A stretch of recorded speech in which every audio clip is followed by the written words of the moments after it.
25 থেকে শিখেছি যে মানুষকে বিশ্বাস করতে নেই।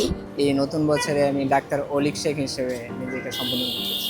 ভালো মানুষ হতে পারি না এখনো, ভালো মানুষ হতে চাই। স্মৃতির মণিকোঠায় আমার কষ্টের একটি জায়গা করে নিয়েছে বেগম খালেদা জিয়া। পেছনে ফেলে আসা বছরে অনেকে হারিয়েছেন বাবা, কেউ হারিয়েছেন মা। কারো গল্পে উঠে এসেছে শহীদ ওসমান হাদির বিচার এবং দেশনেত্রী বেগম খালেদা জিয়ার কথা। তবে দুঃখে ভরা গত বছর থেকে শিক্ষা নিয়ে অনেকেই প্রত্যাশা করছেন নতুন বছরে ভালো কিছু করার। চলুন জেনে আসি তাদের দুঃখ এবং সুখের কথাগুলো। 25 থেকে শিখেছি যে মানুষকে বিশ্বাস করতে নেই। অন্ধবিশ্বাসটা বাদ দিতে হবে, নিজের প্রতি সেলফ রেসপেক্টটা বাড়াইতে হবে, আর সামনে কিভাবে আরও বেটারভাবে আগানো যায় সেই দিকে খেয়াল রাখতে হবে। স্মৃতির মণিকোঠায় আমার কষ্টের একটি জায়গা করে নিয়েছে বেগম খালেদা জিয়া, যিনি দেশনেত্রী এবং যিনি বাংলাদেশের সর্বজনীন নেত্রী। ওনার এই চলে যাওয়াটা আমার কাছে খুবই বেদনাবিধুর, শুধু আমার না, গোটা জাতির কাছে।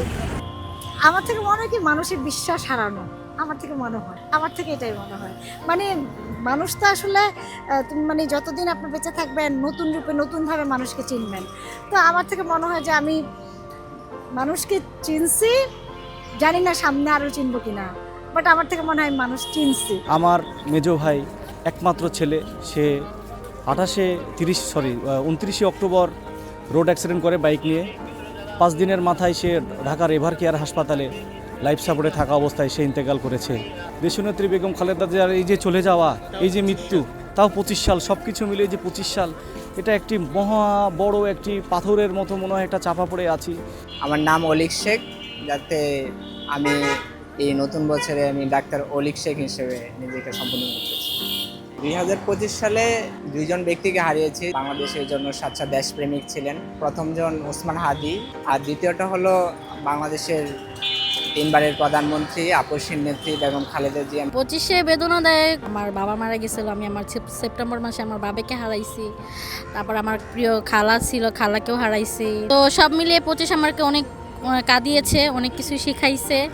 তো এখন 26 সালে আজকে প্রথম দিন পা রাখলাম। তো আলহামদুলিল্লাহ আল্লাহর উপরে ভরসা করেই বাচ্চা আছি। সামনের দিনগুলো আল্লাহর উপরে ভরসা রেখে আগাইতে চাই। দুঃখজনক ঘটনা আছে, আমি দুঃখজনক ঘটনাটা বলতে চাই যে আমি মোটরসাইকেল অ্যাক্সিডেন্ট করছিলাম 2025 সালের নভেম্বর মাসে। 2026 সালে আমার তরফ থেকে সবাইকে অনেক অনেক শুভেচ্ছা। 25টা মোটামুটি ভালো কেটেছে। আগামী বছরের জন্য আমরা আরও প্রিপারেশন নিতে চাই, যেন সবার আগামী বছরটা অনেক ভালো করে কাটুক। এর চাইতে আমি দুঃখজনক ঘটনা আমার 2025-এ ছিল না।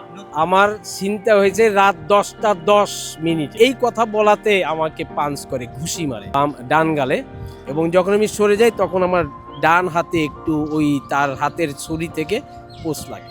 2026 সালে আমি আশা করব যে আমার মতো এই ধরনের কষ্ট 2025 সালের ছোট্ট একটি ঘটনা, যদিও ঘটনা ঘটেছে হতে পারে তাৎক্ষণিক বা অনিশ্চিতভাবে, হঠাৎ করেই, তবুও যেন এই ধরনের ঘটনায় কেউ আক্রান্ত না হয় এবং দুঃখ না পায়। মানে এরকম একটা মানুষকে হারাইছি যা বলার মতো না। মানে সারা জীবন মনে থাকবে, তার প্রতি কোনো ঘৃণা নাই, তার প্রতি অসংখ্য ভালোবাসা, সে ভালো থাকুক, এতটুকুই। সফলতার দেখা পেতে চাই, ভালোভাবে পড়ালেখা করতে চাই, আর কোনো একটা ভার্সিটিতে চান্স পেতে চাই। 2025 আমি ভুলে যাইতে চাই, ভালো মানুষ হতে পারি না এখনো, ভালো মানুষ হতে চাই। এই আয়োজনের সঙ্গে থেকে আমরা শুধু প্রশ্ন করিনি, আমরা শুনেছি নীরবতা, কান্না, আশার ভাষা। অনেকেই প্রত্যাশা করছেন পুরনো বছর থেকে শিক্ষা নিয়ে নতুন বছরে ভালো কিছু করার, নতুন কিছু করার। তকি খান, বাংলা টিভি, ঢাকা।